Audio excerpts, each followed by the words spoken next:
It was a beautiful morning on the island of Sodor. Thomas the Tank Engine's blue paint sparkled in the sunshine as he puffed happily along his branch line with Annie and Clarabelle. He was feeling very pleased with himself.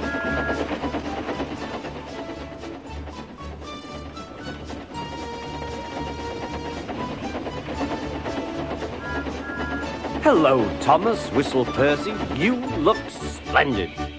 "Yes, indeed," boasted Thomas. "Blue is the only proper color for an engine." "Oh, I don't know. I like my brown paint," said Toby. "I've always been green. I wouldn't want to be any other color either," added Percy. Well, anyway, huffed Thomas, "blue is the only color for a really useful engine. Everyone knows that." Percy said no more. He just grinned at Toby. Later, Thomas was resting when Percy arrived. A large hopper was loading his trucks full of coal. Thomas was still being cheeky. "Careful," he warned. "Watch out with those silly trucks." Go on, go on," muttered the trucks. "And by the way," went on Thomas, "those buffers don't look very safe to me." The last load poured down. "Help! I'm choking!" cried Thomas. "Get me out!" Percy was worried, but he couldn't help laughing. Thomas's smart blue paint was covered in coal dust from smoke box to bunker. "Ha ha," chuckled Percy. "You don't look really useful now, Thomas. You look really disgraceful." "I'm not disgraceful," choked Thomas. "You did that on purpose. Get me out."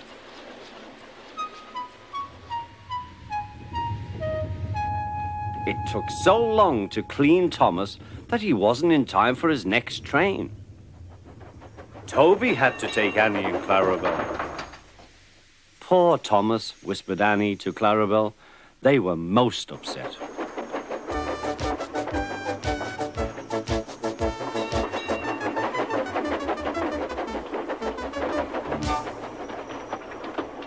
Thomas was grumpy in the shed that night. Toby thought it a great joke, but Percy was cross with Thomas for thinking he had made his paint dirty on purpose. Fancy a really useful blue engine like Thomas becoming a disgrace to the Fat Controller's Railway. Next day, Thomas was feeling more cheerful as he watched Percy bring his trucks from the junction. The trucks were heavy and Percy was tired.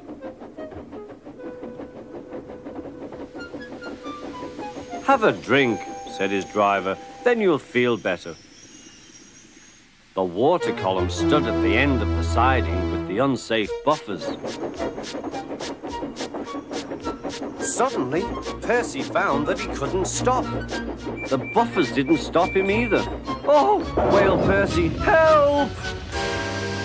The buffers were broken and Percy was wheel-deep in coal. It was time for Thomas to leave. He had seen everything.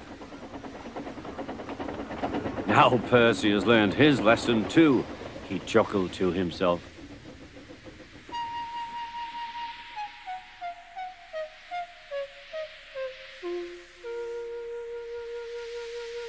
That night, the two engines made up their quarrel. "I didn't cause your accident on purpose, Thomas," whispered Percy. "You do know that, don't you?" "Of course," replied Thomas, "and I'm sorry I was cheeky.